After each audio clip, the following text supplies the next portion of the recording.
Good morning, everyone. We are starting new chapter 11 number, which is work and energy, guys. So in the previous few chapters, we have talked about the describing the motion of the object, then after causes of motion, and then after gravitations. उन्होंने motion के बारे में देखा, object motion में क्यों आते हैं, तो उसके लिए फोर्स के बारे में देखा, and then gravitational. Another concept that helps us understand and interpret many natural phenomena is work. एक और क्वांटिटी है जिसके बारे में पढ़ना है, वर्क, और उसके रिलेटेड कुछ और भी हैं जैसे कि एनर्जी एंड पावर. तो इस चैप्टर के अंदर भी इन तीन क्वांटिटीज़ के बारे में बात करेंगे दोस्तों, वर्क, एनर्जी एंड पावर के बारे में. So all living beings need food. A living being have to perform several basic activities to survive, and we call such life processes. हम ऐसी एक्टिविटी को लाइफ प्रोसेस कहते हैं. तो हर एक ऑर्गेनिज्म जो है उसको सर्वाइव करने के लिए, ज़िंदा रहने के लिए कुछ एक्टिविटीज़ करनी पड़ती है, बेसिक सी एक्टिविटीज़ होती हैं, और उस एक्टिविटीज़ को हम कहते हैं लाइफ प्रोसेसेस. और उसके लिए हर एक ऑर्गेनिज्म को एनर्जी चाहिए होती है. So the energy for this process comes from food. ये एनर्जी कहाँ से आएगी दोस्तों? फूड में से. So we need energy for other activities like playing, singing, reading, writing, thinking, jumping, cycling, running, singing.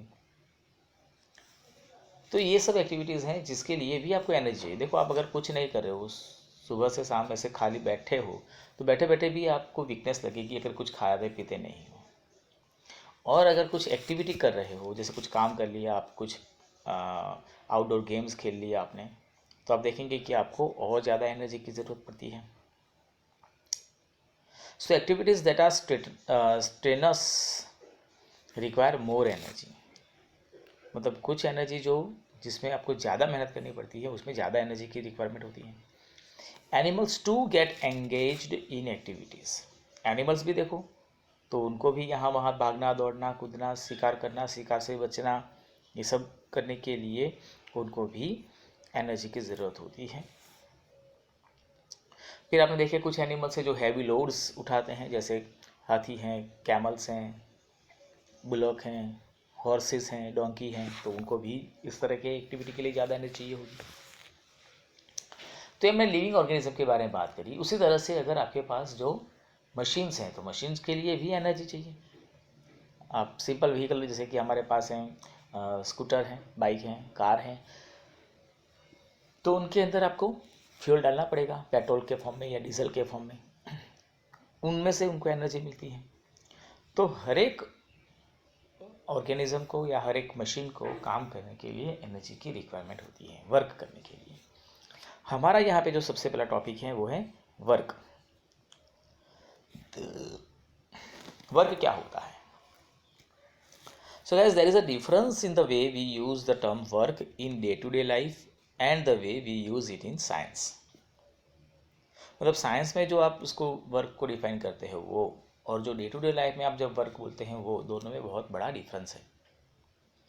Science के जो डेफिनेशंस है उसके अनुसार वर्क कुछ अलग है, और हम डे टू डे एक्टिविटी में जब कहते हैं तो वो कुछ अलग होता है.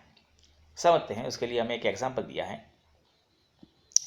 जैसे एक लड़की है, Kamli, is preparing for examination and she spends lot of time in studies, reading the books, draws the diagrams, organise her thoughts, collect the question papers, attend the classes, discuss the problems with her friend and perform experiments,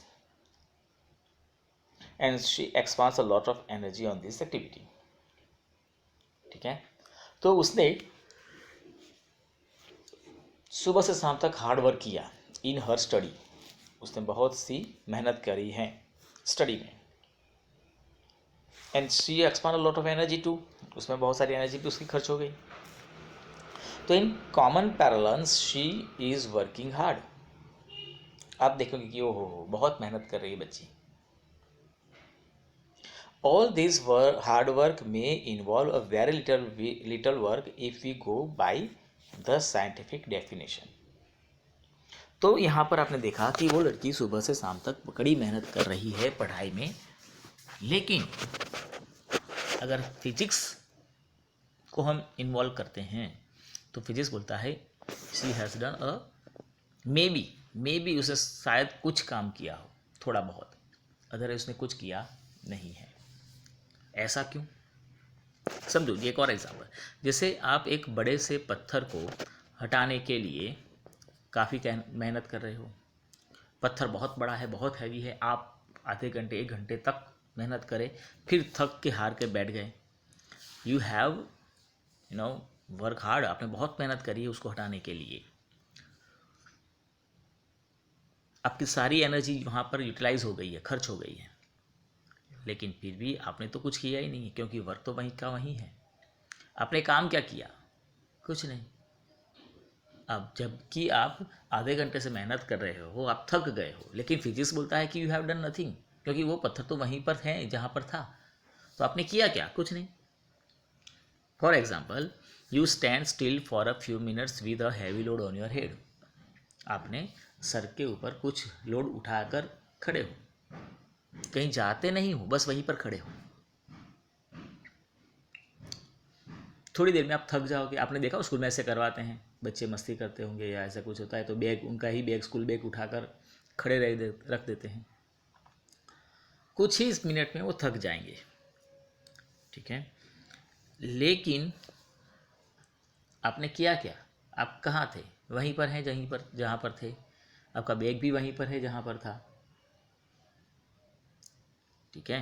अब आप थक गए हो, आपके हाथ पैर दुख रहे हैं, आपकी एनर्जी एग्जॉस्ट हो गई है, खाली हो गई है, आप थक गए हो, लेकिन फिर भी फिजिक्स तो यही कहता है कि यू हैव डन नथिंग, आपने कुछ नहीं किया है। लेकिन अगर आप आपकी सीढ़ियाँ चढ़कर छत पे चले जाते हो या फर्स्ट सेकंड थर्ड फ्लोर पे चले जाते हो, कुछ भी साथ में लेकर गए हो नहीं हो, बस ऐसे ही रिटार मारने गए हो, लेकिन यहाँ पर आप ग्राउंड फ्लोर से थर्ड फ्लोर पे चले गए हो, मतलब इसमें आपने काफ़ी कुछ किया है, यहाँ पर आपका वर्क हुआ है। तो आगे वाले बच्चे इतनी मेहनत करते थे तो भी फिजिक्स बोलता कि कुछ नहीं किया है। ये बच्चा जो है वो पतंग उड़ाने के लिए ग्राउंड फ्लोर से थर्ड फ्लोर पे चला गया है, तो फिजिक्स बोलता है कि इसने बहुत काम कर लिया है। अब ऐसा क्या है यहाँ पर, समझिएगा कि in day to day life we consider any useful physical और mental labour as work. Day to day life में हम क्या कहते हैं, कुछ भी अगर यूजफुल कुछ किया है, भाई वो फिजिकल हो या मेंटल हो, तो आप उसको वर्क कह सकते हैं। मैं 1 घंटे तक बैठकर पढ़ाई करता हूँ तो वह वर्क होगा, मेंटली मैंने सोचा है, ठीक है। मैं कुछ घर के कुछ काम कर रहा हूँ तो मैंने वर्क किया, ये डे टू डे लाइफ में है। And activities like playing in field, talking with friends, humming a tune, watching a movie, attending a function are some time not considered to be work. तो work का मतलब क्या है दोस्तों? Work होता कब है? तो हमारे पास कुछ क्वेश्चन है, जो सब हमने ये इतने सारे जो एक्टिविटीज़ देखी कि कुछ जिसमें हमने कहा कि फिजिक्स कहता है कि वर्क नहीं है, कुछ में कहा फिजिक्स में कि वर्क है। अगर आप देखें यहाँ पर तो हर एक एक्टिविटी जो है उसमें आप एक एक्टिविटी के लिए क्वेश्चन पूछें कि what is the work being done on, किसके ऊपर वर्क किया गया है। What is happening to the object, जब आपने वर्क किया उस ऑब्जेक्ट का क्या हुआ। एंड हु और what is doing the work. आप 3 क्वेश्चन बेसिक से पूछे, फिर समझ में आएगा कि हाँ भाई वर्क हुआ है कि नहीं हुआ है। उसके रिलेटेड फिर से कुछ हमारे पास कुछ एक्टिविटीज़ हैं, एग्जाम्पल्स है, कुछ सिचुएशंस है, समझ लीजिए फटाफट से। जैसे कि एक push a payable lying on a surface and the payable moves through a distance, ठीक है। जैसे आप स्कूल से आते हैं, रास्ते में कुछ पत्थर पड़े हैं, फिर लात मारते मारते मारते मारते, जैसे फुटबॉल नहीं खेलते हो ऐसे खेलते खेलते वापस आते हैं, ठीक है, यहाँ पर वर्क हुआ है, आप समझे, क्योंकि वो पत्थर कहीं पर पड़ा हुआ था, पेबल्स कहीं पे पड़ा हुआ था, हम उसको लात मारते मारते आगे आए, लात मारने के लिए हमने एनर्जी यूटिलाइज करी और वो पत्थर के अंदर उसकी पोजीशन में चेंज हुआ। सेकंड देखो, a girl pools a trolley and the trolley moves through a distance. Trolley है, जैसे डीमार्ट में घूम रहे हो ट्रॉली लेकर, ठीक है, उसके अंदर कुछ सामान भरा हुआ है, लड़की जो है वो सामान लेकर डिस्टेंस ट्रॉली लेकर कहीं यहाँ वहाँ घूम रही है। उस समय में उसने ट्रॉली को पुश किया या पुल किया, उसने फोर्स लगाया, उसने वर्क किया, क्योंकि जब वो वहाँ पर उसकी एनर्जी यूटिलाइज करती है ट्रॉली मूव करती है। जैसे आपने अपनी बुक उठा ली कुछ हाइट पर, तो बुक उठाने के लिए आपको कुछ करना पड़ा होगा, फोर्स अप्लाई करना पड़ा होगा, आपको फोर्स अप्लाई करना पड़ा होगा, और उसी फोर्सेस के इन्फ्लुएंस में बुक जो है वो ऊपर उठी होगी। तो आपने बुक उठाने के लिए एनर्जी अप्लाई फोर्स किया होगा, उसमें आपकी एनर्जी खर्च हुई होगी, इस केस में वर्क हुआ है। तो आप सभी यहाँ कर देखो तो आपको पता चलेगा कि इन हर एक सिचुएशन में आपने ऑब्जेक्ट के ऊपर फोर्स अप्लाई किया है और उस फोर्स की इन्फ्लुएंस में, फोर्स की इफेक्ट में वो ऑब्जेक्ट मूव हुआ है, मूव होना जरूरी था, ठीक है। तो यहाँ पर दो चीज़ होती है, एक आपको फोर्स अप्लाई करना पड़ता है और दूसरा वो फोर्स के इन्फ्लुएंस में ऑब्जेक्ट डिस्प्लेस होना चाहिए, तब जाकर वर्क होता है। तो वो जैसे कि वो लड़की ने ट्रॉली को मूव करवाया तो ट्रॉली डिस्प्लेस हुई थी, इसलिए उसमें वर्क हुआ था। जब कमरी पढ़ रही थी तो बैठे बैठे पढ़ रही थी, वहाँ पे डिस्प्लेसमेंट इन्वॉल्व नहीं था, इसीलिए वहाँ पर फिजिक्स ने वर्क नहीं कहा। जैसे आपके सामने घर की वॉल दिख रही है आपको, उस वॉल को आप ज़ोर से पुश करो, 1 घंटे तक पुश करो, आप थक के हार के पसीने पसीने होकर, ठंडी में भी पसीना आपको लग जाएगा, आप बैठ जाओगे, आप थके हारे होंगे, आप बोलोगे मैंने बहुत मेहनत करी, लेकिन वर्क नहीं हुआ क्योंकि आपकी वॉल वहीं पर है जहाँ पर थी, उस डिस्प्लेस हुई नहीं है। तो वर्क तब होगा जब आप फोर्स अप्लाई करोगे और साथ में डिस्प्लेसमेंट भी होगा। वर्क तभी कंसिडर किया जाएगा जब डिस्प्लेसमेंट हो एंड फोर्स भी हो। Now we have given one activity guys, कि think of some situations from your day to day life, उसका आप लिस्ट बनाओ, ये सब कुछ करने की ज़रूरत है नहीं, हम इतने भी मेहनती नहीं हैं। चलो, तो